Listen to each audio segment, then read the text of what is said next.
Hello dear student, कैसे हैं आप सब। एक बार फिर से स्वागत है आपका केपी कॉलेज की ऑनलाइन क्लास में। मैं हूं भरत कुमार और आप इस वीडियो में देखेंगे बीए सेकेंड ईयर के लिए पॉलिटिकल साइंस। और जनरली ये टॉपिक आज का बहुत ही महत्वपूर्ण है अदर पॉलिटिकल के जो स्टूडेंट हैं उनके लिए और जो कॉम्पिटिटर जो एग्ज़ाम की तैयारी कर रहे हैं, क्योंकि आज हम जानेंगे गांधी जी के सामाजिक विचार। और हाँ, ये पॉलिटिकल बीए सेकेंड ईयर का सेकंड पेपर है और सेकंड पेपर का ये लास्ट पार्ट है। और इसी के साथ अपने BA second year political science का जो पेपर है ये कंप्लीट हो जाएगा, सेकंड पेपर कंप्लीट हो जाएगा। फिर हम फर्स्ट पेपर के ऊपर वीडियो देखेंगे और समझेंगे। तो सामाजिक विचार गांधी जी के, हाँ बिल्कुल, तो गांधी जी के जो सामाजिक विचार है वह उनकी पृष्ठभूमि से जुड़े हुए हैं। तो उन्होंने जो सामाजिक सुधार के तौर पे जो भी विचार दिए हैं वो आज के समय काफ़ी व्यवहारिक भी लगते हैं। तो समाज में सामाजिक विचार का मतलब ये होता है कि समाज में गांधी जी ने किस तरह की सुधार की पहल की, या वो क्या चाहते थे, किस तरह की व्यवस्था होनी चाहती थी, या कैसी एक कंडीशन, एक परिस्थिति हो ताकि समाज है बहुत अच्छे से व्यवस्थित अपना जीवन यापन कर सके। यहाँ एक समाज को सुधारने के लिए जो बढ़िया व्यवस्था होती है, ठीक है ना, जो नियम अनुशासन होते हैं जिसके द्वारा समाज एक व्यवस्थित क्रम पर आगे बढ़ता है, वही विचार सामाजिक सुधार कहलाते हैं। तो सबसे पहले हम देखेंगे सामाजिक सुधार के तौर पे गांधी जी का बुनियादी शिक्षा। हाँ बिल्कुल, बुनियादी शिक्षा। तो गांधी जी चाहते थे कि शिक्षा का माध्यम है वह मातृभाषा होनी चाहिए। उन्होंने कहा कि जिस समय, यानी जब उन्होंने ये अपने बात कही शिक्षा के तौर पे, तो उन्होंने कहा कि जो अंग्रेजों के द्वारा जो शिक्षा पद्धति जो चलाई जा रही है वह व्यक्ति के लिए बहुमुखी विकास को नहीं कर सकती हैं, क्योंकि व्यक्ति का शारीरिक, मानसिक और सभी तरह से नैतिक रूप में भी अगर व्यक्ति का विकास होता है, ऐसी शिक्षा जरूरी होती है। और साथ साथ ये भी कहा कि शिक्षा का माध्यम ही हो जिसके द्वारा व्यक्ति आगे जाकर बेरोजगार नहीं हो, क्योंकि जिस तरह से अंग्रेजों की शिक्षा है उसके द्वारा लोग सीधे पढ़ तो लेंगे लेकिन वे अपने इस शिक्षा को व्यवहारिकता के तौर पे नहीं आजमा पाएंगे। यानी वह शिक्षा लोगों के लिए व्यवहारिक धरातल पर उसके साथ सामंजस्य या समझौता नहीं करेगी। नॉर्मल सी बात ये आती है कि अभी भी जैसे कुछ देखें तो ऐसी शिक्षा है जो बच्चे पढ़ तो लेते हैं, एजुकेशन हो जाते हैं, लेकिन फिर वे शिक्षा के द्वारा जॉबलेस हो जाती है। यानी शिक्षा प्राप्त कर ली फिर भी जॉब नहीं मिलता तो जॉबलेस हो जाते, बेरोजगार हो जाते। तो ऐसी शिक्षा किस काम की जिसके द्वारा व्यक्ति पढ़ा लिखा भी व्यक्ति बेरोजगार है और समाज के अंदर वो एक धब्बे की तरह होता है और समाज में वो अपनी तरह से कुछ नहीं कर पाता है। तो गांधी ने कहा कि शिक्षा की तालीम ऐसी होनी चाहिए जिसके द्वारा व्यक्ति बेरोजगार नहीं हो, कुछ ना कुछ कर सके। यानी एक यहाँ पे शब्द कही है, गांधी जी ने बात कही है, वो मैं आपको यहाँ पे पहले ही बता देता हूँ। तो उन्होंने कहा कि विद्यार्थी का मूल रूप से कोई न कोई दस्तकारी सिखाई जाए। यानी बुनियादी शिक्षा में कहा कि व्यक्ति को दस्तकारी सिखाई जाए, ठीक है ना। अब इसमें आप ध्यान रखना, दस्तकारी का मतलब किसी भी क्षेत्र में उसे किसी भी क्षेत्र में एक सिद्धस्त बनाया जाए। जैसे कुछ भी कारपेंटर हो गया या बढ़ई वगैरह, कुछ भी बहुत सारे काम होते हैं, तो एक बढ़िया सा तालीम दी जाए उसको, और साथ ही साथ क्या गया उस तालीम के अंतर्गत उसे सब विषयों का ज्ञान भी दिया जाए। तो पहला तो बुनियादी शिक्षा में ये बात कही गांधी जी ने। दूसरी इन्होंने जो बात कही पॉइंट वो ये कि शिक्षा का माध्यम, यानी शिक्षा किस लैंग्वेज में हो, तो उन्होंने कहा शिक्षा हमेशा मातृभाषा में होनी चाहिए। बिल्कुल, क्योंकि शिक्षा वही फल फूल सकती है जिसके द्वारा व्यक्ति बढ़िया से बढ़िया समझ पाता है। तो इसका सबसे बढ़िया तरीका है कि शिक्षा का माध्यम मातृभाषा होनी चाहिए, क्योंकि व्यक्ति अपने लगाव अपने जमीन से जुड़ा होता है तो वो उस मातृभाषा में दिया हुआ ज्ञान जल्दी सीख जाता है। तो ये सुझाव गांधी जी ने दिया। तीसरा जो पॉइंट उन्होंने कहा, शिक्षा स्वावलंबी हो। बिल्कुल बिल्कुल, बहुत सही बात कही है। क्या कहा है? शिक्षा स्वावलंबी हो। यहाँ पे थोड़ा वर्ड मिस्टेक हो सकता है, स्वावलंबी है।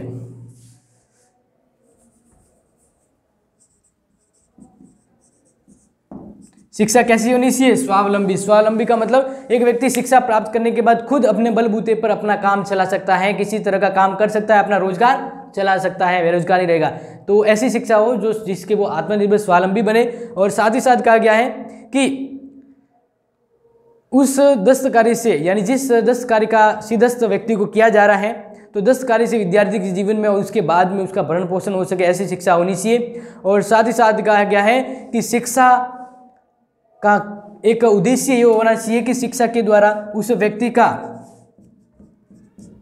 शारीरिक, मानसिक और नैतिक विकास हो।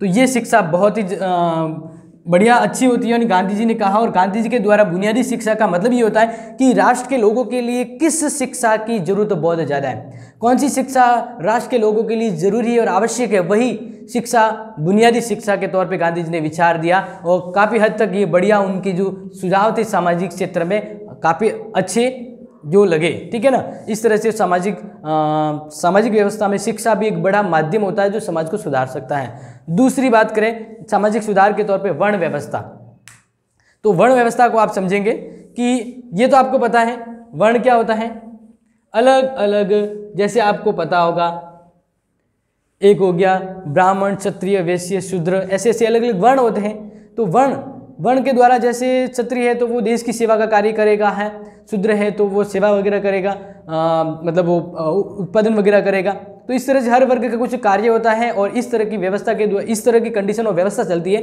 वही वर्ण व्यवस्था कहलाती है। तो गांधी जी ने इस वर्ण व्यवस्था का सपोर्ट किया है। कुछ विद्वानों ने कहा है कि वर्ण व्यवस्था वो कर्म के आधार पे होनी चाहिए, यानी जो व्यक्ति जैसा कर्म करेगा उस अकॉर्डिंग उसे वर्ण के अंदर डाला जाए, उस वर्ण का वो व्यक्ति बिलोंग करेगा।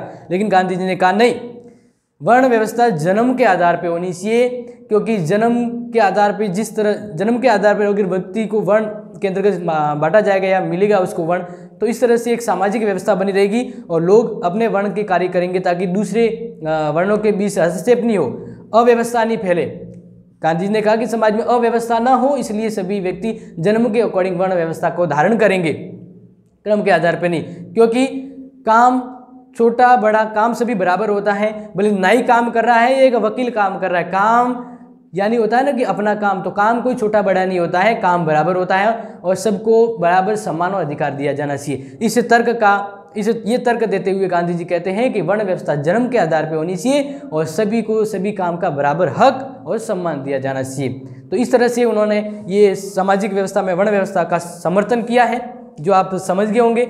नेक्स्ट हम बात करते हैं अस्पृश्यता। बिल्कुल अस्पृश्यता, जिसको आपको पता होगा, छुआछूत, जातिगत भेदभाव, ठीक है ना। ये कुछ वर्ड है जो मैं ऐसे ही जनरली लिख रहा हूं, लेकिन आपको ध्यान रखना है जिस वह कंडीशन या वह ऐसी व्यवस्था जिसके द्वारा समाज में भेदभाव, गतिरोध या समस्या उत्पन्न होती है, ठीक है ना, तो अस्पृश्यता की तरह आती है। यानी जैसे पहले ये बात आता था कि ये कास्ट है बहुत ही नीच कैटेगरी की है और शेड्यूल कैटेगरी की है, उसको मंदिर में प्रवेश नहीं करवा दिया जाएगा, अगर वो घर पे आ गए तो घर अशुद्ध हो जाएगा। तो ये चीज़ें बहुत गलत थी पहले।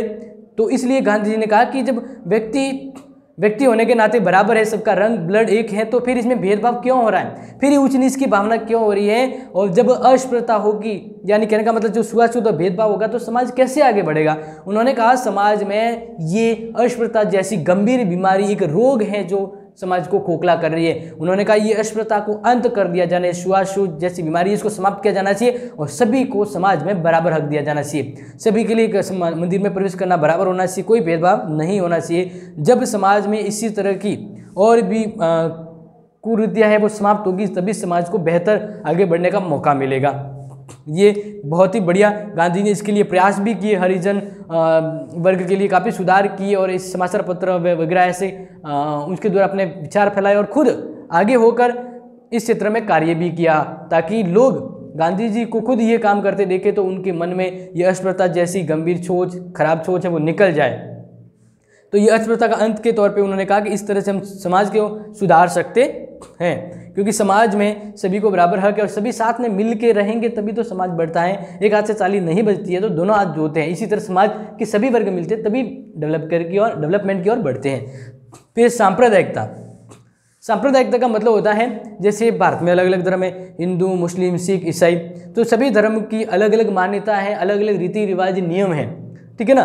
तो इस तरह से जब समाज एक धर्म का लोग दूसरे धर्म के लोगों के प्रति हीन दृष्टि रखता है, भेदभाव रखता है और किसी दूसरे धर्म की समालोचना करता है, तो फिर इस तरह से धर्म एक दूसरे धर्म के बीच गतिरोध उत्पन्न हो जाता है, अव्यवस्था और तनाव उत्पन्न हो जाता है और इस तरह से सांप्रदायिक तनाव का माहौल उत्पन्न होता है। और जब समाज में जब धर्म के प्रति आपस में लोग लड़ेंगे तो आपस में समाज बढ़ जाता है, तनावग्रस्त हो जाता है।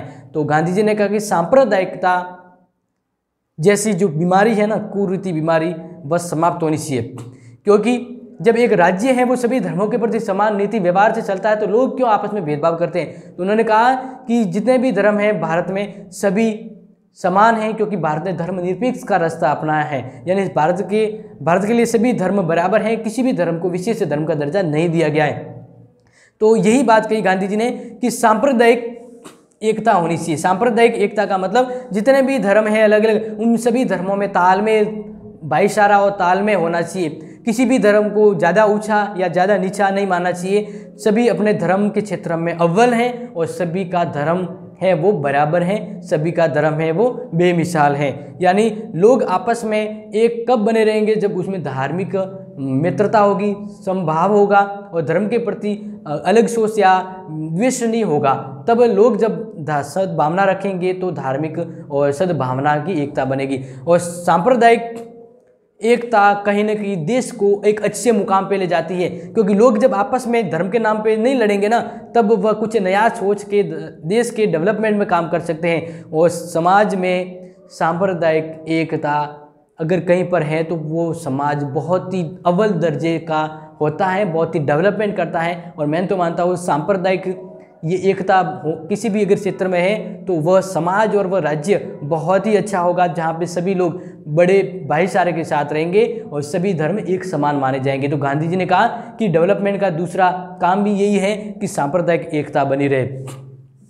और लास्ट में ये भी कहा है गांधी जी ने कि स्त्री है, यानी समाज में दो एक तरह से पार्ट होते हैं, पुरुष और महिला।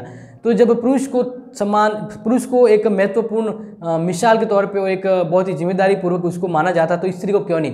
क्योंकि अगर स्त्री और पुरुष के मुकाबले की बात करें तो काफ़ी हद तक स्त्री पुरुष से काफ़ी आगे हैं, लेकिन उसको क्या कहते हैं कि डेवलपमेंट की दीवार के पीछे रखा है। इस तरह से वो अपना विकास नहीं कर पा रही है। और जब विकास नहीं होगा तो उस एक खंभे, क्योंकि जब दो समाज के दो खंभे हैं, एक खंभा कमजोर है तो समाज कैसे पूरी तरह से आगे बढ़ पाएगा। तो गांधी जी ने यही कहा है कि स्त्रियां किसी भी दृष्टि से पुरुषों से हीन नहीं होती है, कमजोर। और जो व्यक्ति कहते हैं कि स्त्रियां कमजोर हैं तो इसका मतलब वे स्त्रियों के प्रति अन्याय कर रहे हैं, स्त्रियों का अपमान कर रहे हैं। क्योंकि यदि सत्य, अहिंसा, सहिष्णुता और नैतिकता आदि जीवन के गुणों की बात करें तो इस गुणों के अंतर्गत दरमियान देखें तो स्त्री काफ़ी हद तक पुरुषों से आगे रहती है। गांधी जी ने प्रथा प्रथा, बाल विवाह, देवदासी आदि स्त्री जीवन से संबंधित बुराइयों का डटकर विरोध किया है और इस बात का प्रतिपादन किया है कि स्त्रियों को कानून और व्यवहार में पुरुषों के समान ही अधिकार प्राप्त होने चाहिए। किंतु गांधी जी इस बात के पक्ष में नहीं थे कि स्त्री आर्थिक दृष्टि से स्वतंत्र होने का प्रयत्न करे, घर के बाहर पुरुष से प्रतियोगिता करे। उसका विचार था कि स्त्रियों का एकमात्र पूर्ण है कार्यक्षेत्र घर ही है। लेकिन गांधी ने उस क्षेत्र के अंतर्गत बात की थी कि उनका कार्यक्षेत्र घर ही रहता है। लेकिन आज के समय स्त्रियां काफ़ी आगे हैं, उनको आगे बढ़ने का मौका दिया है। क्योंकि समाज में जब आगे बढ़ना है तो दो पहिए साथ साथ चलेंगे, तभी तो हम किसी राह मंजिल पे पहुंच पाते हैं। तो स्त्री सुधार बहुत ही महत्वपूर्ण है और समाज को आगे बढ़ने में, समाज को सुधारने में स्त्री सुधार बहुत ही आवश्यक होता है। तो इस तरह से आप समझ गए होंगे गांधी जी के द्वारा सामाजिक सुधार के तौर पे जो महत्वपूर्ण जो बातें कही गई वो आज के समय काफ़ी अमल में लाई जा चुकी है। अब ये जो सेकंड पेपर है ये पूरा हो चुका है। अगर इस सेकंड पेपर से किसी भी टॉपिक से संबंधित आपको कोई भी डाउट है तो आप कमेंट बॉक्स में ज़रूर मेंशन करेंगे, ठीक है ना। और इस वीडियो को आप अपने सभी क्लासमेट, फ्रेंड्स और जिसको नीड है इस टॉपिक की उनको शेयर करें, क्योंकि विद्या तब आगे बढ़ती है जब उसको शेयर किया जाता है, ठीक है ना। यानी अपने अंदर भी नॉलेज तभी डेवलपमेंट होता है जब हम उसको बांटते हैं। तो ये आप ध्यान रखेंगे, जितना सर्व करोगे उतना ही बेहतर रिजल्ट मिलता है। तो मिलेंगे नेक्स्ट वीडियो में, तब तक के लिए thank you, take care and have a nice day.